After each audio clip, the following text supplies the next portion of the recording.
Hello and welcome to Decorating Pages podcast. I am your host, Kim Wannop. How are you? Can you believe it's the end of January already? Oh, it's crazy. It's crazy. 2026. Although it's better than the beginning of last year in California. I don't know about the rest of the country, but I don't turn a blind eye, but maybe let's just take a break. And let's listen to production design and set decorating for the next 55 minutes. How about that? Let's listen to Murderbot. Yeah, Murderbot, because that's what I got today. They are ADG nominated, production designer Sue Chan and set decorator Rob Hepburn, Emmy winner. And we get into all the feels of sci-fi and their version and their take of space design, which I think is pretty fantastic. I must say, having done space, I think they took it to a different level. So we will hear all about that. What's going on this week? Well, I don't know. There was a Hollywood Reporter thing about how bad the fourth quarter of the industry was in 2025. And that was sobering. Once again, it was worse than they thought. Cool, guys. You got any good news? But, things are picking up a little. I'm talking to people around the country.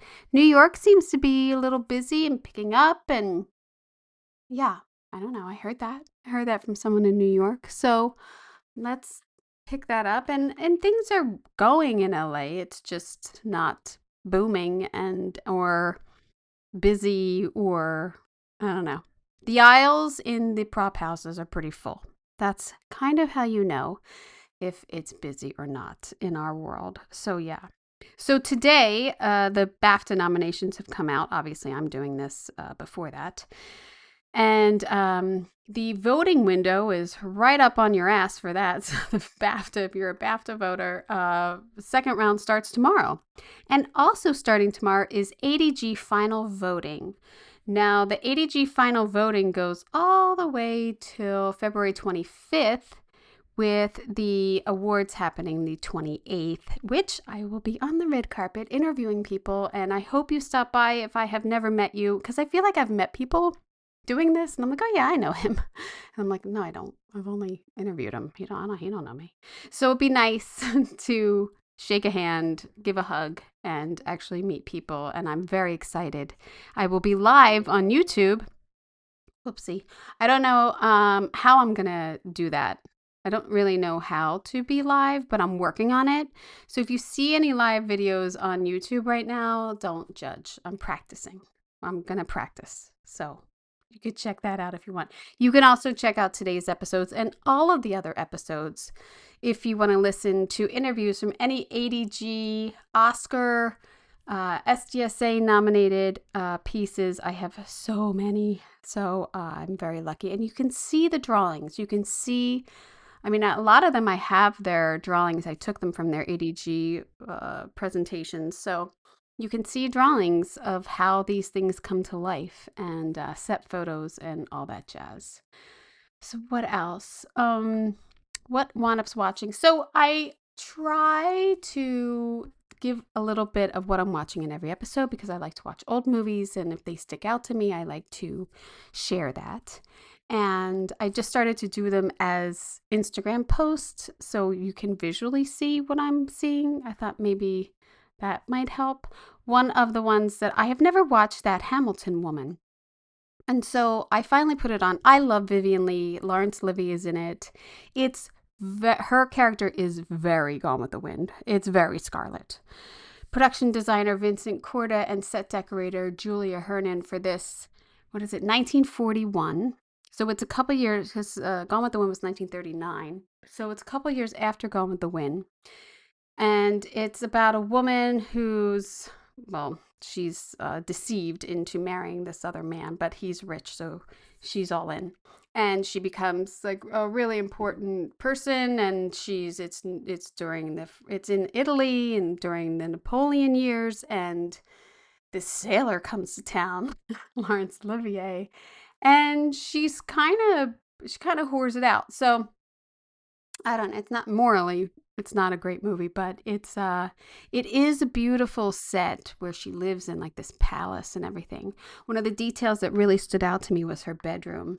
It's Her headboard is so ornate, and they have the fabric coming down and the embroidered sheets, and it's just it's a good scene. There's a couple scenes in there. There's probably too many scenes in there. I feel like and it says in the IMDb notes that they were very tight on budget. So, yeah. So I think they threw some scenes in there they didn't have to. Another film that I watched was Deception 1946 with Betty Davis, which was pretty good. She, a pianist, rebuilds her life after the war, and she's in a love triangle. And production designer Anton Groot and set decorator George James Hopkins. What stuck out to me is her apartment.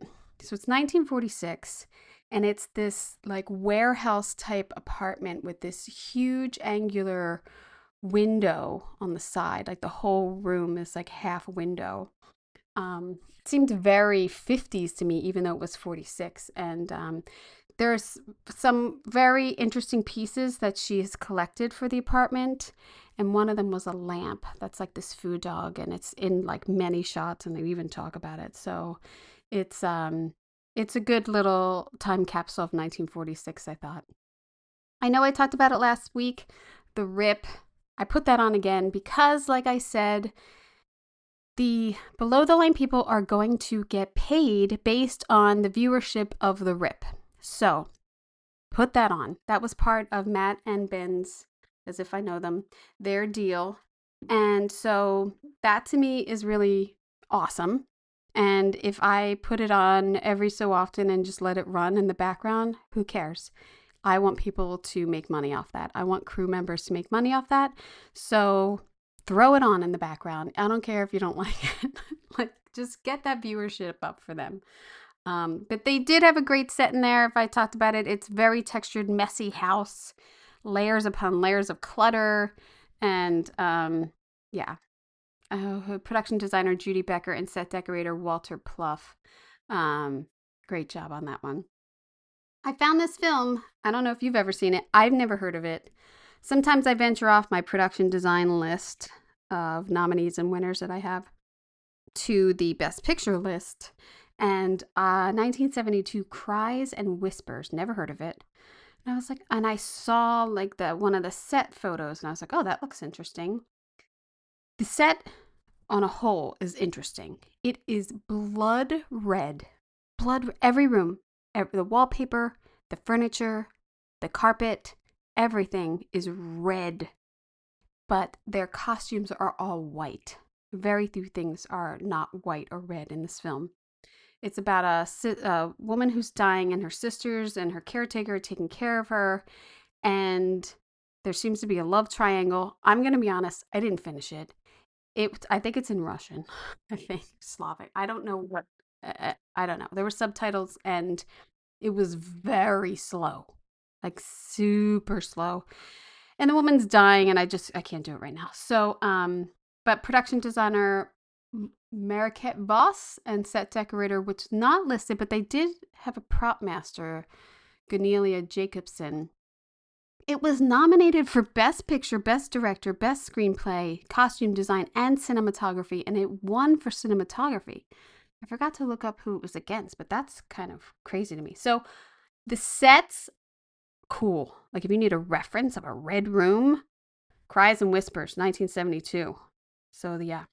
And then, I like to break it up a little. I had said that there is a documentary on HBO that came out this week of Mel Brooks and his life. He is 99 years old. It's amazing. He is spry. He is with it. He is still super witty, and just a fabulous retrospect of his life and career. And there's interviews with like Rob Reiner and David Lynch, and it's really good. I mean, I would actually watch it again, but it did inspire me to throw on History of the World. Production designer Harold Mickelson and set decorator Anthony Modello. No Oscars or anything like that, but it is, if you don't know History of the World, shame on you. it runs through human history, through Rome and French Revolution, and it's hilarious. It's a Mel Brooks type comedy, and it's great. And one of the things I call out or stands out to me design wise is when Madeline Kahn is introduced. She is in a litter, like those Egyptian things that people carry you on and you like lay in your bed. Um, it is draped with this fabric and huge tassels, and she like peeks through the curtain, and it's really pretty. And I thought, God, what an amazing gig to decorate a litter for Madeline Kahn. Like, how great is that? So that really sticks out to me. And if you're looking for that inspiration, there it is. So yeah, all right. I watched a lot this week. I also spent about 4 or 5 hours discussing Sister Wives with a fellow decorator who is also obsessed. I'm not going to give her name because maybe we don't, there's no shame, but I don't want to out her if she doesn't want to be outed. So it was a glorious 4 to 5 hours. I know I need another podcast for that, but I'm not going to give it to you now. Let's get to this episode. Production designer Sue Chan and set decorator Rob Hepburn, Emmy winner Rob Hepburn for Handmaid's Tale, nominated and won for Wednesday. This is their capsule of awesomeness, I must say, the sci-fi world that isn't sterile, isn't cold, it's warm, and it's lived in. And, they've set up rules, of course. We all have to set up these rules, especially when you're doing like a sci-fi thing. Like, well, where would they get that or how did they make that? And their explanation for all of this is fantastic. They shot in Toronto, which totally threw me, which I think comes up 2 or 3 times in the interview. I couldn't believe it was like these quarries and this exterior Toronto landscape, which is it's crazy to me. But these characters, which are basically space hippies, living in this communal pod with this murder robot. I love the textures and the color tones and just the greenery that they give them and how they're eating and making their food. The screens, the computer screens that they're using, I thought are super innovative. We get into that, talk about some IKEA hacks. So it's all there. And again, they are ADG nominated, and voting starts tomorrow. You can see all of this on the YouTube channel if you want to look at what we are talking about. So I hope you enjoy. Now, I've also done space, so I definitely know the design process and how much you guys have to make everything, and you're fabricating so much for the set dressing and everything. Now, this is in Toronto. Is it the exteriors of the show? Where are they? Yes. It is? Yes. I gotta get over it. I had no idea they had like desert land looking like mountains and beautiful scenery like this. This is amazing. Well, it's a quarry. It's a Mhm. quarry. Oh. And so are those the trees that you have that look like fatty dogwoods, are those real? Are those real trees or those did you design them? We designed them, and then our Brilliant Greens, specialty greens wing built them. Oh, And our scenic skinned them with paper, and it was a total group effort. oh, they're Mm. fantastic. Did you know that you'd be designing like the landscape in this sense when you took this on? Like, was there talk about that? Yeah, well, I was on prep for a very long time for this because of strikes and that sort of thing. And so we spent a lot of time concepting for, first of all, for Vancouver, and then for for Toronto once we knew we were going to Toronto. And so we had location photos, and we sort of knew that we would have to avoid the sort of greenery of Toronto. So, we went straight for the quarries. And since we have this, untouched virgin sort of planet, we could do anything we wanted. So the answer is yes, but visual effects did help us a lot. I mean, you Yeah. know, what you're looking at in this direction, you would have seen large equipment like bulldozing rock out of the rock face. Oh my gosh. See here. Was the quarry far from your stages? About an hour, hour and a half. Oh, Not far. that's not too bad. That's not too bad. Depends how fast you drive, really.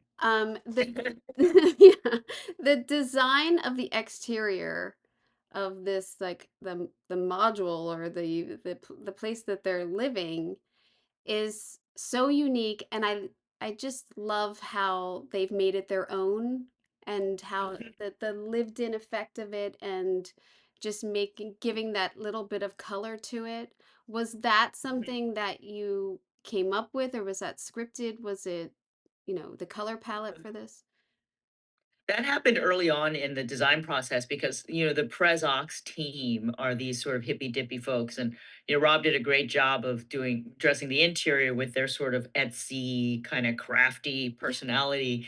And we wanted to convey that on the outside Mm. just to differentiate them from your usual group of people who would rent these habitats. Yeah. So yeah, we had some artwork where I was like, well, let's try painting it. Like at one point, I think our original artwork for this had like a rainbow on it, like a, Oh wow. you know, thing. And then we landed on these symbols because we sort of synthesized this idea that the culture of the Prezox team goes way, way, way back to even before our time, to the first earthly cultures. And so we sort of mashed up, Oh, interesting. Etruscan, African, Asian. We took all of those sort of design tropes, and our graphics team came up with a sort of a symbol language that they inserted. I love it because there's this triangle pattern throughout, and so just these specks of color that they've done, or and how worn it looks. Also, the aging on it is also fantastic out there, and when you're looking at it when they're outside is really, it's fun. Plus the windows, I love the window design too. Mm. It's so, rounded and framing when you're inside. Now, Rob, I know about making stuff up and and making stuff. Oh, they filter their water system. Okay. Yeah. And then you become an Yeah. expert on filtering water systems. So, um were there, I mean, this is a general question for the whole look of the show. Did you have rules that you set up, like, well, they wouldn't have zip ties, or they wouldn't have, things, were there rules that you guys set up that lended Yeah, to, to making this? pretty much there were, and going into it, Sue had already created this really great kind of book on how they do things, Oh, and great. what they, what they're capable of, what they wouldn't have, and how, they 3D print everything and they recycle everything. And even the filtration system would be, there's not a lot of surface water available, say Yeah. in their zone. So they're whatever effluents are coming from their habitat are going into this wacky system, we slapped together one day for a bit of interest out in the desert. And yeah, it's went like that. It was very ad hoc in some ways, which is what, and based on what they had available and what they could print, and the fact again that they're these hippies and they're just gonna, even if they had the resources, they're still gonna kind of do it this way. It's the way they do stuff, Yeah. you know. Yeah, that's a great, I mean, obviously that's a great way to put it, that they're hippies, because everything from like the rugs you selected and everything give it that vibe. Um Right, yeah. no, The space hippies, we used to call them. So yeah. Yeah, that's right. Did you, so the interior is a set, and then is it just surrounded by lights, because you have almost this opaque type ceiling or structure around the whole thing? How did that work with lighting? I'm sure they were happy because it diffused everything, but Yes, that was a nice bonus. Well, those white surfaces, normally, we would build that out of plexiglass and it would be heavy and expensive. But we found this company that made these TPU art. They made artwork out of TPU pillows. They had a machine oh, that could take this plasticky material and basically bond it together into any shape you wanted. And then also at a larger size because the material came at least 6 foot. So we were able to make these pillows and inflate the whole thing, which is what we wanted to do anyway. Like in reality, this habitat would have been passively solar heated and cooled. And so that we chose this, we looked at different materials. There's lots and lots of this different versions. They come in color or that kind of things. And we landed on this one because it did help our cinematographer and our gaffer to diffuse the light. And so it was really just like any stage set. You know, you've got the big LED, you know, boxes up high, and then when the light hits the set, it just sort of diffuses. And then Rob had this amazing, you know, practical lighting team who then came in and did Mhm. even more. Mm. And he made fixtures, and you know, you can speak a little more to that, but yeah, that's how we did the set. Oh, I love that. Yeah, and I think, we've all done sci-fi, and that's one of the great things about it is that you really get to play with the lighting. Yeah. And yeah, our lighting team is amazing. Mark and Nicole, they were just, they would build anything, and I loved their attitudes. They were so up for it. It's just like, yeah, we want to do this, and they're just like, okay, we'll go into our little shop, and Mm. they came up with really great stuff. There's so much Yeah. too now with LED strips and everything that we can be able to do more slick things, and they can it's all dimmable because that's the whole world is like it has to be dimmable now because a lot of times as decorators we're providing the sources really.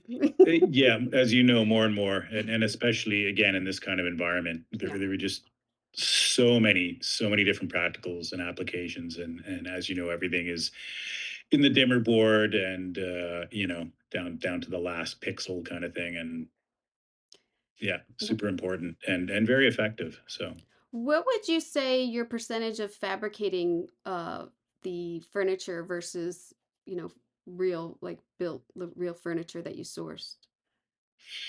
the bulk of it was sourced. We Mm. built key components like in Well, the some of the equipment in the med lab. Those all that stuff there was sourced from a company in Spain, an outdoor furniture company ooh, called Von Dom, and it was amazing. They had this stuff, but what I loved that they were sort of solid form, and yeah, uh, just the interest of the shapes, but also the simplicity. Because again, the idea was they're 3D printing all this stuff. They don't arrive with any of it, and all this stuff spoke to me as items that I could clearly see them as being as having been 3D printed. yeah. I was on a season of For All Mankind, and we kind of had that rule too, where they went to Mars, and it was like, well, they would have. Does it look like it could have been 3D printed? And I'll tell you this, after like months of trying to find chairs or should we design Yeah. chairs and blah blah blah, and I found this really great mesh chair and everything, and we put it in, and they were like, the only comment was, I don't think there would be wheels, and I said, well, we're on Mars. Like, what do you do? You don't have wheel? Like, what? It was like, Oh okay, wow. but a note I needed 3 months ago. You know what I mean? Yeah. Like, Yeah. but You yeah, you never know what'll be bumped on as yeah, a set you decorator. never So know. Yeah. yeah, exactly. The furniture, is this selected palette that you guys chose? Did it come like this? Did you paint this? Because it all works so greatly together with your palette. I'm assuming you painted, but Some of it came very close to the palette, but everything was hit with paint. yeah. Everything had to just tie it in to that degree, as we usually do find ourselves doing. So Yeah. yeah. Yeah. And I mean, I love the palette in this, the neutrals, and then just those earthy greens and the oranges. Yeah. The way again, I just thought it suited the characters and the hippie vibe so well. Yeah. I Yeah, I we really I really wanted to stay away from the sort of grays and metals and sort of like cold stuff for the Prezox team. We wanted them to be sort of warm and a little retro too. yeah. I love the palette. I think it's happy. Like even though it's muted, it's a very happy palette going on, and Mhm. that just the pot you like in the living room setting they have like more depth of like color and pillows or blankets and the rugs and everything. So I do see now what you're saying with the Etsy vibe. I can, like, yeah, I can see that. The like macrame and kind of world Yeah. that they're living in. Um how So oh, go ahead. Speaking to the macrame, we had this conceit that one of the residents who's a is a fiber artist. That's kind of her hobby Mhm. outside of science. So it gave us license to do these projects, and we hired this amazing textile artist named Rita Kaleva, and Oh, she hand crocheted all these things, like little slip covers for the chairs and the oh, wow. stools and a wall hanging, and it was amazing what she could just turn around in no time. Oh, wow. What a Really great cool. source to have and giving it more textures in there. Yeah, which I always felt it needed that, you know, Yeah. you have this kind of fabricated 3D printed furniture, whatever it's not plastic, but it's some fiber substrate they're recycling, and then you want to add that textural layer just to Mm. again for the characterization for the hippies, and then also just to take any flatness out of you know Mhm. potentially out of the pieces. You guys have these gorgeous like plants that come down through the room and they're vegetable gardens and I'm sure it helps with their oxygen and everything. Is that in Canada, is that greens or is that you? Sometimes I don't know. Is it- This was they were built by our greens. It was a concept we wanted. There was a greenhouse elements in the original concept drawings, but I felt that they needed to be mobile in some way. Mm, So I thought hanging columns of greens yeah. would that could and they were on big rollers and hoops, and they could move around the camera and accommodate camera instead of being fixed, because the scale of them, they were going to be 20 feet high. And that's kind of how we arrived there. And then through a lot of sourcing materials and our greens people doing, I don't know, any number of samples for me and Sue, that we arrived at this really cool greenhouse. Yeah, it's great. And like you said, like the moving them around and getting them into shots and I'm sure shooting around them or giving them foreground. They're really interesting pieces. And it shows so much life in the set, which I Mhm. just love. I really do like watching this, I was like, I love this color palette and like this like they're not it's not a sterile place to live. Like you guys have made it so homey in a sense and that they're there and they're really they're trying to enjoy it.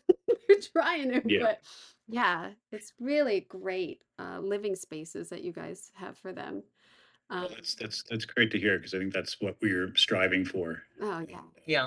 yeah, I really it's a different kind of space that you guys have created here, which is you fantastic. don't sort of see these slightly naive, with a very positive outlook people in space shows. Yeah. You know, Yeah.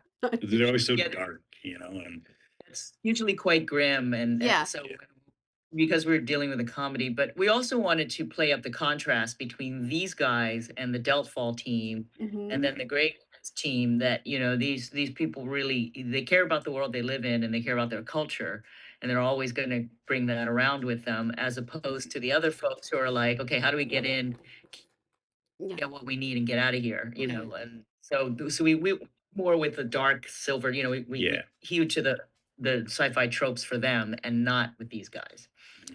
Um, there we're looking at a shot where you have their like command center board, but it's in front of this great window.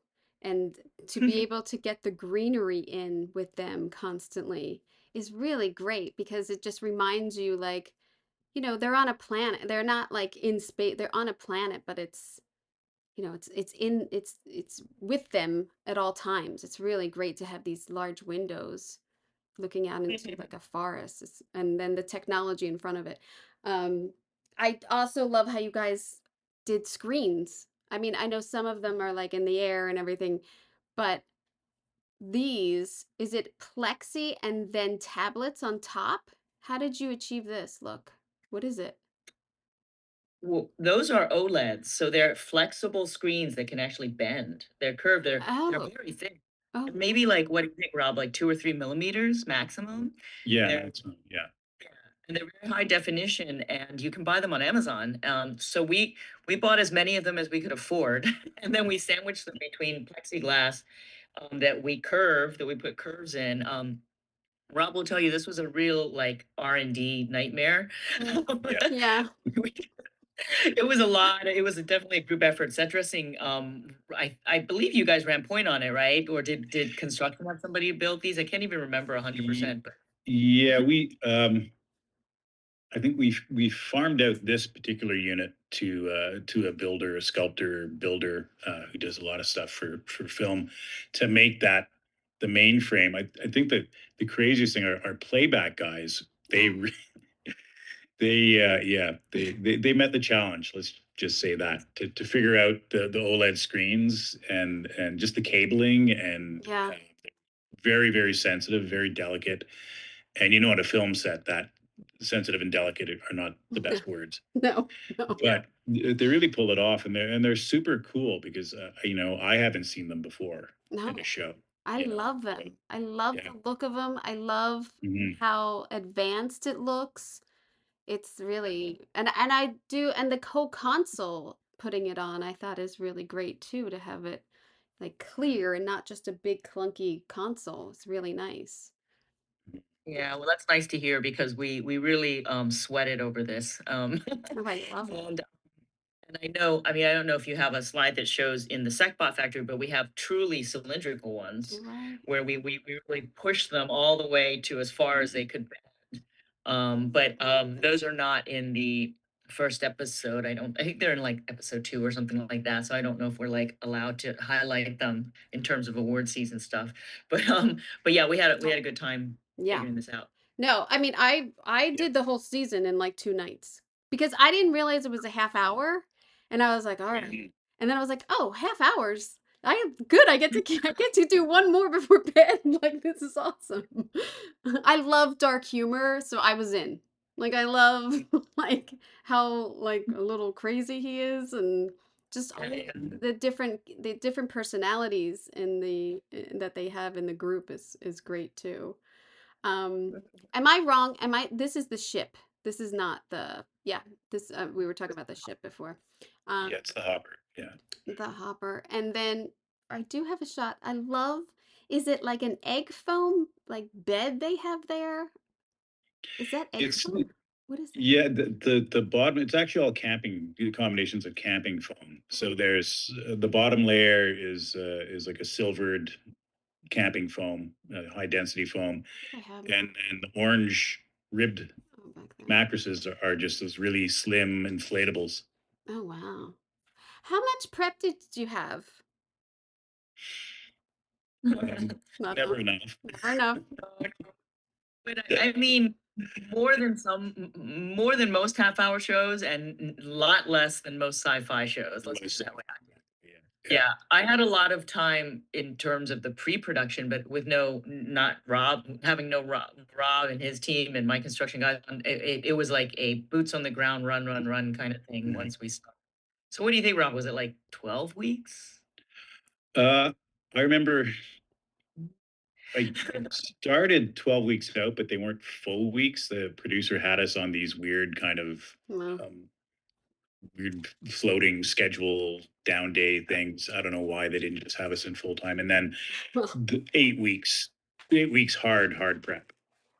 Yeah, I mean, insane that Rob managed to execute those. I mean, everything you see the 3D printers in the left there, and we made those for not only the hopper but also for the for the habitat and just so much that he had to be ingenious about. well, yeah, because like the wires and the pipes and getting the like doing consoles with buttons and everything, and it's a lot. It's a lot of time, and It is, it's a lot. yeah.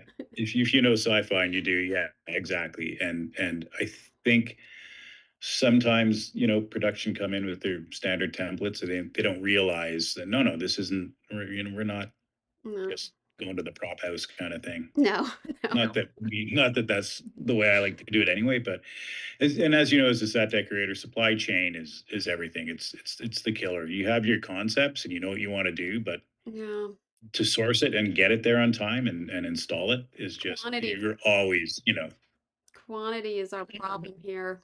I find I couldn't find six yeah, sconces the other day. I was like, how is this? I gotta buy them. I know you see the perfect. You need six. You see the perfect one. There's five. Yeah. Yeah, exactly. It's You always know the why? way. Because some grit broke one. That's why. Happens. Their med bay is also really interesting, and making medical equipment look a little futuristic and playing with that color palette. Was that fun? And also the flooring. The flooring is great in every room too. How interesting it is, and yeah. But medical wise, did you have fun with that?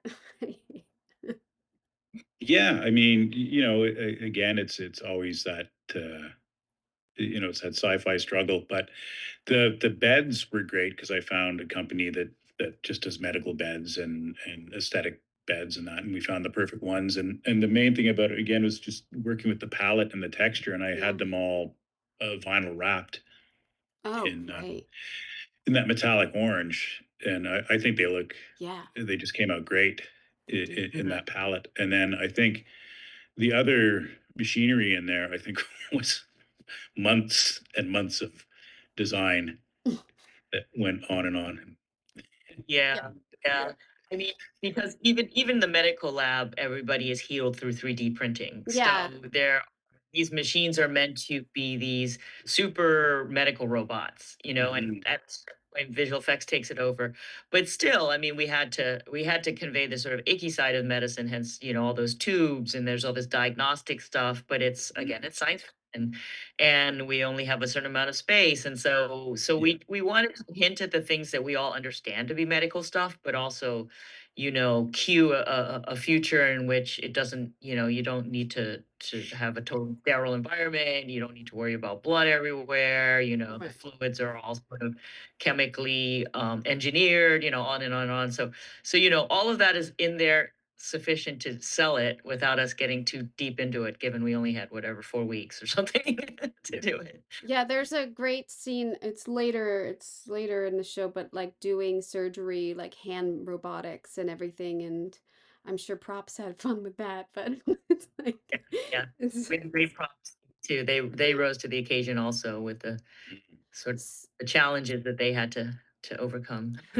So in working with costumes and making sure that everything's, cohesive and everything, was there a lot of like testing on the sets with their colors and everything, or giving them swatches to play off of? How did that interaction go? Seamless. I mean, Yeah. our palette was pretty straightforward, and fortunately, we did get to camera test everything, Mhm.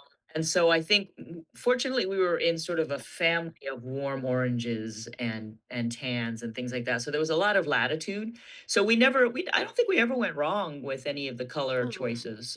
No, and one of the things I did during prep is I set up a tableau in the office up in the art oh, department, nice. like a living room size mini set that everybody could come and walk through, from lighting to Wait a minute, Rob. costume. I am totally editing that out because I do not want that to be standard that I gotta set up for every I just production. it's not, honestly, I don't do that every time, but it was so called for in this project because, Yeah, again, because you're inventing this new world. It's really hard to express the language yeah, and to have it three-dimensionally to kind of rest in and see the textures and the palettes.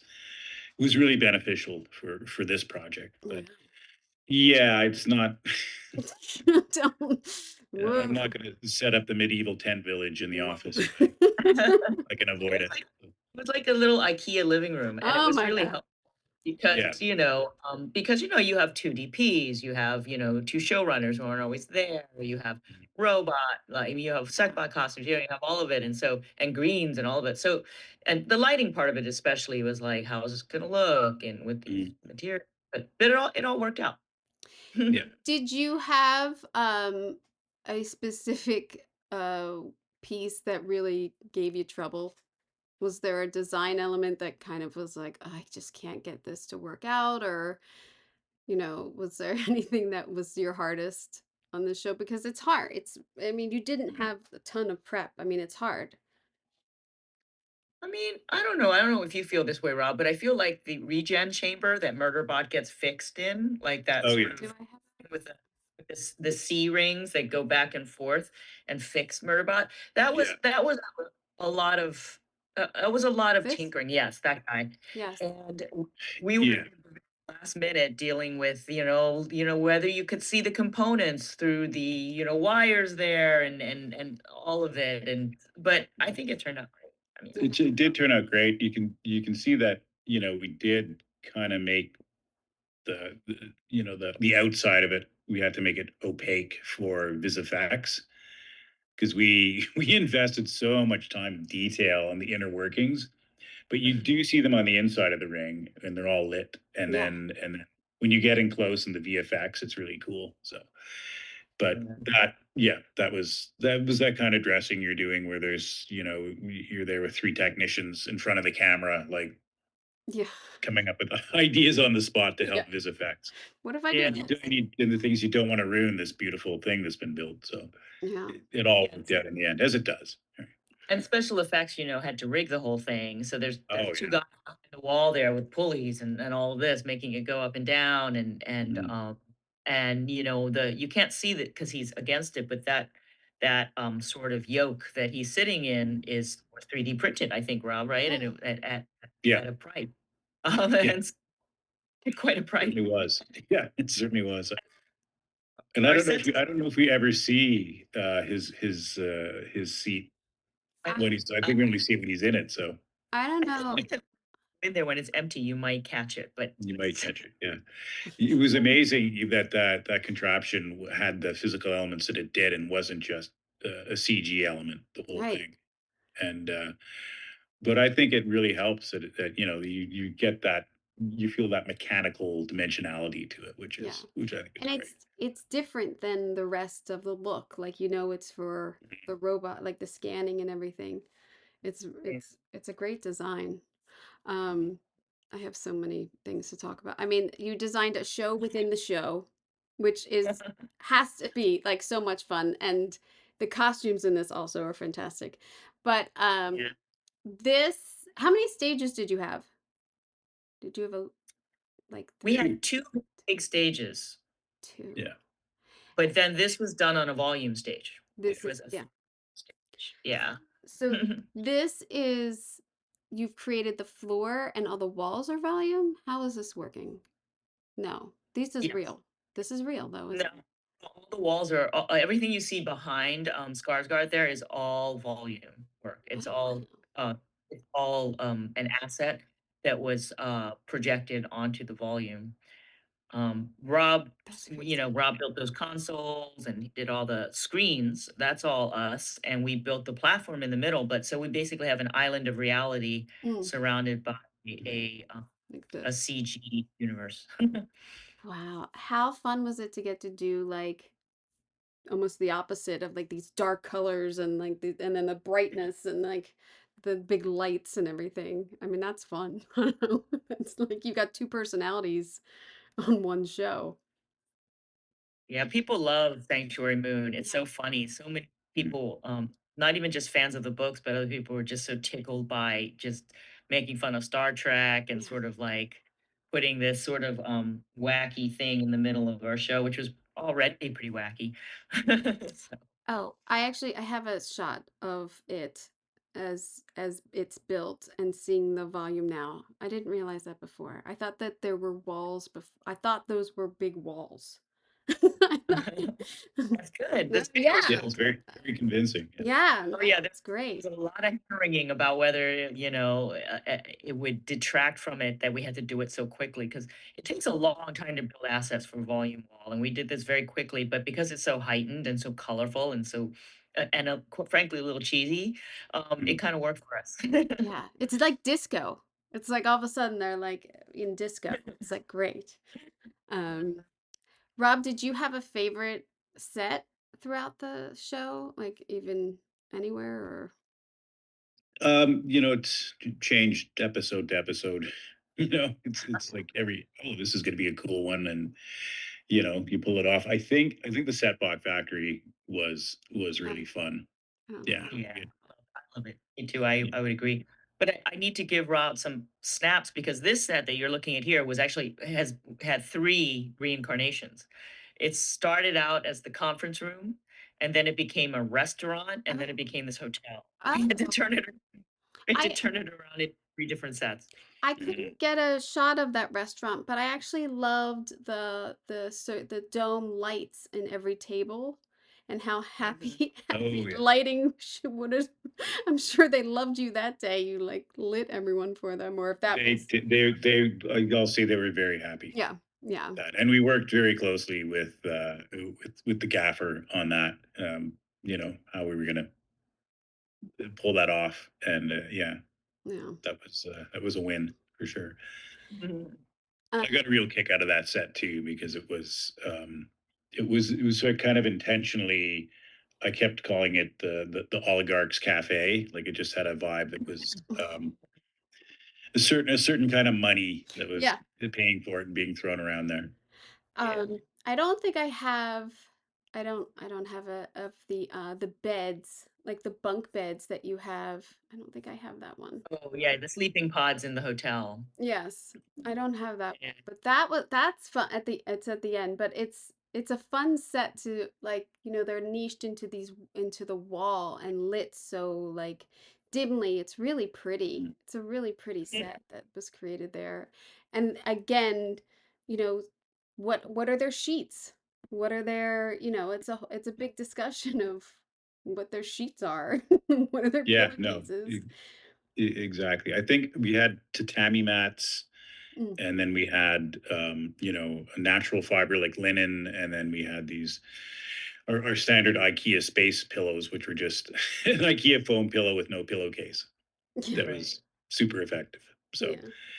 I even in space, IKEA comes in handy. I That's totally right. agree with you. I got the note, we want no IKEA, and I was like, well, then I can't do the show for this Yeah. budget. So There's going to be a small percentage yeah, that but it's really needs gets in there. yeah, but it's all of a sudden you're like, you know what, that works, and maybe we Yeah. manipulate it or we play off of it, but it's a start sometimes. It's nice. Exactly, and they Yeah, really were just 2 or 3 pieces that were IKEA in it, yeah. that then they were all hacked and adapted, but so they were seamless, but yeah, that comes up. It's great for budget, so Yeah. One of the we said early on was that if Amazon and IKEA, had a love child, it would be the Corporation Rim, yeah, There you like go. you're exactly. generous Yeah. now. There's your There's goal. been Um, what else? I mean, I watched the whole thing and just love the whole flow of the story too. I'm excited. I'm assuming now that you've said that there's a season 2, they leave it wide open. Are there any sets you would love to see come out of this? Like what you would want these characters to go into, or I guess well, yeah, what these characters go into? Well, it's both good and bad. It's that every season is a different set of the books or a different, so Oh, this right. this first season, the whole first book, and then the second, third, and fourth. I'm sorry. Yes, the second, third, and fourth books comprise the upcoming season, the second season. Mm. And so nothing is recycled. So Nothing nothing's that coming back. not a single thing. That's fun. Rob's amazing work is a one shot, One off. You one know, off, and all the more reason it deserves to be honored, because it's Yeah. the last timeless. scene in first season is Murderbot taken off to Yeah. wherever. So Wherever he's he gone. leaves that whole world behind. He Yeah. went out to check the perimeter and he's gone. He definitely would have checked the perimeter. That was it. So But you know what? I cried at the end. I was like, I didn't know that it was going to be as effective and sad and as it Yeah. was. I the tonal shift in the last episode yeah. was really striking, but it was really, really compelling. It really worked. Yeah. Yeah. And then I was like, well, why are they calling this murder bot? He didn't kill any of them. Like he didn't Well, well, I'm who sure we'll get knows? to it, but um the um the locations you had in the last episode though, where were they? Were they in Toronto? Yeah. Mm. It was a big train station, right? Was that a hard location to secure and then make look, modern? I don't know. I don't know Well, what the original thing was. It was a beautiful, like, great piece of architecture that pretty much we hardly did anything. Rob added some lighting Mhm. and, visual effects, of course, helped us out. But it was a nice subway station at one of the universities. Do you remember which one, Rob? I can't It remember. was, yeah, it's at York University, and it's kind of the last. It's like the newest station at the end of the line. Oh, It was very recently, within the last few years that that station came online, and that was very helpful. Yeah. yeah, it was It nice. was Yeah, yeah, worked out great. I mean, there's anytime we can use concrete and brutalism or modern brutalism or parametric architecture, those things just speak science fiction. And so when when we can find that's always a plus. Yeah. How many days out were you? I mean, probably not, right? You built everything. I mean, you had to go to that exterior, but you really were on your own stages, right?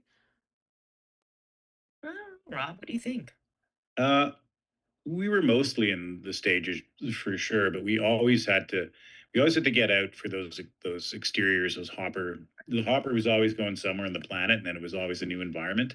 Yeah. So Yeah, we had yeah. the So sand quarry, we had the yeah, gravel quarry, we had the brick various, quarry, yeah, and then we had the nickel quarry. We basically shot at four quarries, yeah, and and then so we had the every gorge we were in, yeah. right, that's right. Yeah. Yeah, that's right. It was 5 quarries. We had a lot of Ex- quarries. They all Yeah. Yeah, and we did go up to Sudbury for a week and shot up. Yep. Um, and in Sudbury, it's a mining town. It's a hard rock mining town, and there's huge slag heaps. And we shot out in the slag quarry, Oh, which was. Episode 9 basically was all that. The Gray Chris episode was all there. Mhm. I did. I love. Uh-uh. I love all of the different looking textures of the rocks and throughout when they are going to different spaces and all. It gave them all unique looks throughout it. That's why I had to look up like I when it said Toronto, I was like, oh, IMDb is wrong. I just assume.